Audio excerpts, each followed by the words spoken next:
आंबे ये. महाराज, कोण्याही तरुणीचं अंतःकरण अभिमानानं उचंबळून यावं अशा पराक्रमानं आपण मला जिंकले. पण क्षमा असावी, मी आधीच वचनबद्ध आहे. काय? आमच्या आडाभाका देखील झाल्या. तू आधीच वचनबद्ध आहेस? कुणाशी? शाल्व राजाशी. शाल्व राजाशी? ज्याला मी युद्धात पराभूत केलं त्या शाल्वाशी? ज्याला आपण युद्धात पराभूत केलं, वीर्यात केलं आणि निशस्त्र करून पिटाळून लावलं, त्याच शाल्व राजाशी. आंबे, तू मला हे त्या क्षणी सांग. नको महाराज, नको. माझं मन वळवण्याकरता आपण एक शब्द देखील उच्चारत तर आपल्या पराक्रमानं दीपलेली ही अंबा शाल्वाला दिलेल्या वचनाला देखील पारखी होईल. म्हणजे? महाराज, आपलं सौभाग्य मिरवण्याचं भाग्य निदान ह्या जन्मी तरी माझ्या भाडी नाही. आंबे, म्हणजे तुला आणि तुझ्या बहिणींना स्वतःसाठी स्वयंवरात जिंकलं अशा का तू भ्रमत आहेस? मग स्वयंवराच्या दरबारात दुसऱ्या कोणत्या हेतूने राजपुरुष येतात महाराज? राजकन्ये, तुझा जर काही विपरीत समज झाला असेल तर मला क्षमा कर. स्वयंवराच्या दरबारात सम्राट विचित्रवीर्यांना सम्राज्ञी मिळवण्यासाठी त्यांचा सामंत म्हणून मी आलेलो होतो. काय? केवळ सामंत म्हणून? होय. म्हणजे विवाह सम्राट विचित्रवीर्यांचा आणि स्वयंवराच्या दरबाराला उभे भीष्मराज? तर मग मी प्रतिज्ञाबद्ध आहे, हे सारं जग जाणतं. होय, ते मी देखील जाणत होते. पण स्वयंवराच्या दरबाराला भीष्मराज आलेले बघून मला असंही वाटलं की आंबे, थांबलीस का? काय वाटलं तुला? काही नाही महाराज, क्षमा असावी. पण स्वयंवराच्या दरबारात शाल्वालाच करण्याचा मी निश्चय केला होता. त्यापूर्वीच आपण आम्हा तिघी बहिणींचं रथात घालून हरण केलं.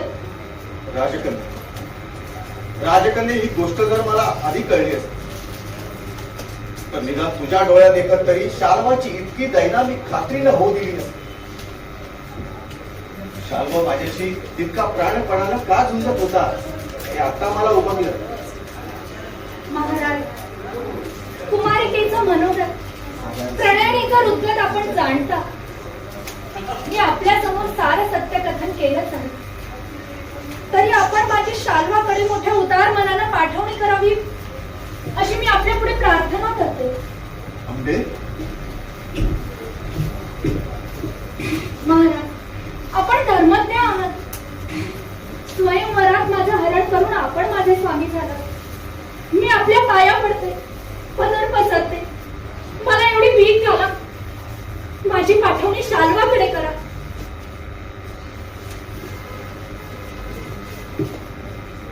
उठ राजकन्ये. राजकन्ये, जे तुझ्या हक्काचं आहे त्यासाठी तुला कुणाचे पाय धरण्याची किंवा पुन्हा पुढे पदर पसरण्याची गरज नाही. या व्रतस्थ भीष्माला प्रीतीची भावना वर्ष असली तरी स्त्री हृदयाबद्दल त्याच्या मनात नितांत भक्तीच आहे. मी प्रियदर्शनाला तुझ्यासाठी रथ सिद्ध करायला सांग. तो जातीनं तुला शाल्वाकडे नेऊन पोहोचले. महाराज, मी आपले उपकार जन्मोजन्मी विसरणार नाही. जा, शाल्वाकडे जा, त्याला प्रसन्न कर, त्याचं मन वळव आणि आनंदानं संसारी हो. फक्त तुझ्यासाठी या भीष्मानं आज सर्वस्व पणाला लावलंय. आज्ञा महाराज. ये.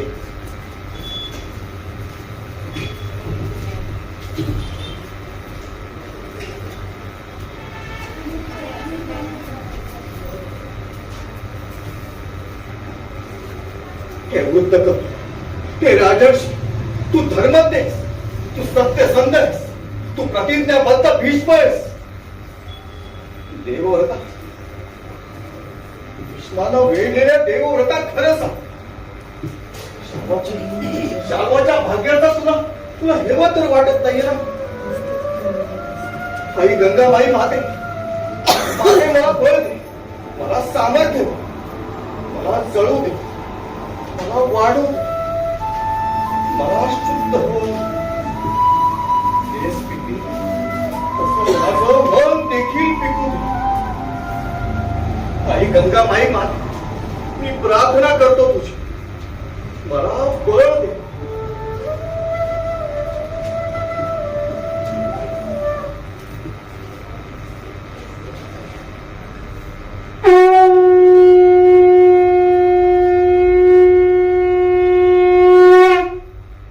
कालाय तस्मै नमः. अंबेच्या दोघी बहिणी अंबिका आणि अंबालिका यांचा सम्राट विचित्र वीर्यांसह त्यांचा विवाह झाला. दोघींनाही गर्भधान देण्यापूर्वीच सम्राट विचित्र वीर्यांचं निधन झालं. आता कुरुवंशाला वारस नाही म्हणून महाराणी सत्यवती चिंतेत राहू लागल्या. किमान भीष्माला तरी आता विवाह करावा आणि कुरुवंशाला वारस द्यावा म्हणून त्याला बळ घालू लागलं. परंतु मुळे तर भीष्म प्रतिज्ञा कसली. शाल्वाकडे गेलेली अंबा परत आली.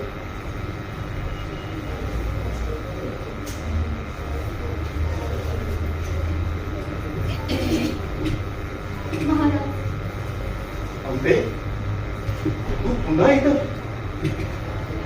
शाल्वानं माझा धिक्कार केला, मला परत पाठवली. ते शक्य नाही. तुझा धिक्कार करण्याची शाल्वाची प्राज्ञा नाही. मी शस्त्रबळावर त्याला तुझ्याशी विवाह करायला भाग पाडीन. नाही महाराज, हे आता शक्य नाही.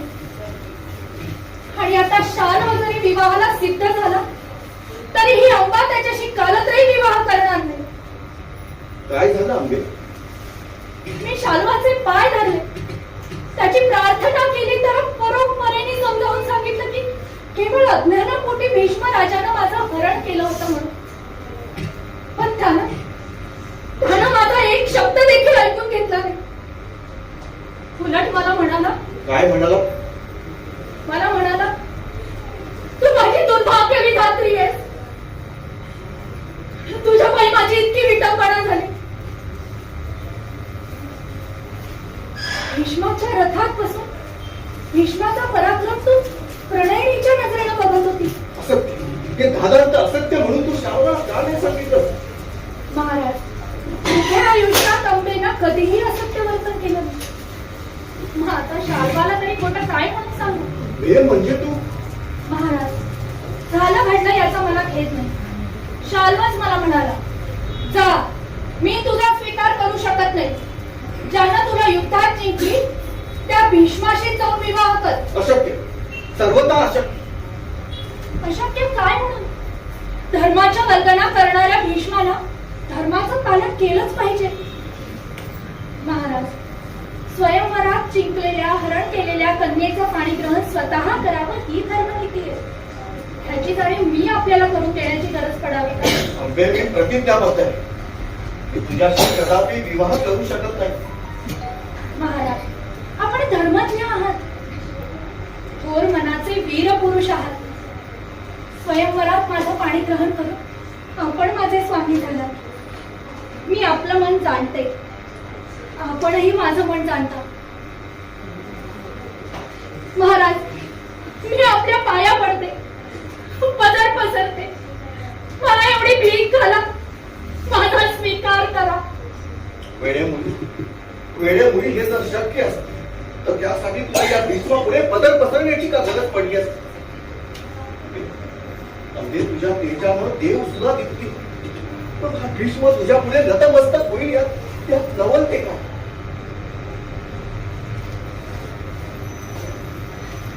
महाराज, हा हट्ट, हा दुराग्रह कशासाठी? ह्या दुराग्रहात न्याय नाही, नीती नाही आणि धर्म तर नाहीच नाही. अंबे, ज्या क्षणी भीष्माच्या प्रतिज्ञेचा भंग, त्या क्षणी साधुत्वाला आणि सदाचरणाला संधी साधूपणा पलीकडे दुसरा काही अर्थ उरेल. अंबे, भीष्म ही सत्यवतीची श्रद्धा आहे आणि भीष्म हाच अंबेचा मानबिंदू. या जगात भीष्माची मान मोडेल तर कुणाची मान ताट राहील? प्रणयिनीचं माझं सुंदर स्वप्न,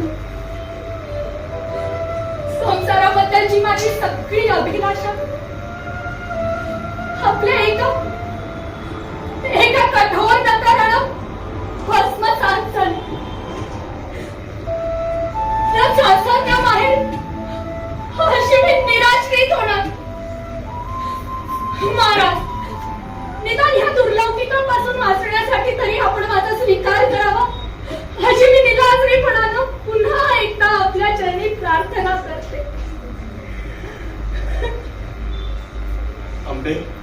पुढे जे घडणं कालच शक्य नाही त्याची इच्छा तू काय धरते? अंबे अंबे, एवढी एक गोष्ट सोडून दुसरं काय हवं देवा? ती मोठ्या आनंदानं तुला ते देईल. दुसरं काय मागू महाराज? दुसरं काय मागू? स्वयंवराला आपण आला तेव्हा काय माझी अनुज्ञा मागितली होती? रथात घालून माझं हरण केलं तेव्हा काय माझी अनुमती विचारली होती? शाल्वाशी घनघोर युद्धाला सिद्ध झाला तेव्हा काय माझी संमती विचारली होती? अंबे, स्वयंवराच्या दरबारात आणि रणांगणात वीर म्हणून जो धर्म पाळतात तोच मीही पाळला. मला शाल्वाकडे पाठवा असा हट्ट तू धरल्यावर धर्मापलीकडचं स्वातंत्र्य या भीष्मानं तर तुला दिलं ना? स्वातंत्र्य कसं महाराज? आपण या अंबेला सर्वनाश दिला. जे स्वातंत्र्य मागतात त्यांना वेळ प्रसंगी स्वातंत्र्यासाठी सर्वनाशही पत्करावा लागतो. अंबे, शाल्वाकडे जाण्याचा निर्णय हा तुझा तू घेतला होतास. आता शाल्वाने जरी तुझ्याकडे पाठ फिरवली असली तरी तुझा मार्ग तुला शोधायला हवा. खरंच की शाल्वानं माझ्याकडे पाठ फिरवली आणि आता दुसरा मार्ग शोधण्यासाठी आपणही मला वाऱ्यावर सोडले. आणि तरी देखील आपण म्हणता दुसरं काहीही माग म्हणून. दुसरं काय मागू? बोला भीष्मराज, दुसरं काय मागू? अरे, पौरुषाचं जे देणं विनीत भावानं कुणा प्रणयनीच्या चरणी अर्पण करावं ते जगभर रोधून आपण जगावेगळा काहीतरी पुरुषार्थ केलाय असा भ्रम झालाय तुला. अरे करंट्या, तुझ्या हे ध्यानातच येत नाहीये की तुझा जन्म सुद्धा एका स्त्रीच्या पोटी झालाय. शंतनूच्या आयुष्यात गंगा आली म्हणून तुझा जन्म तरी झालाय, नाही तर अष्टवसूप्रमाणे खितपत पडला असतास युगायुगांच्या शापात. अंबे, भीष्म उत्तराला प्रत्युत्तर देतो पण दुरुत्तराला दुरुत्तर देण्याची भीष्माची रीत नव्हती. अंबे, गंगाबाईच्या नुसत्या तीर्थानं सुद्धा माणसं पावन झाली. तिच्या पोटी जन्म घेणाऱ्या या भीष्माच्या हृदयात स्त्री द्वेष कसा असेल?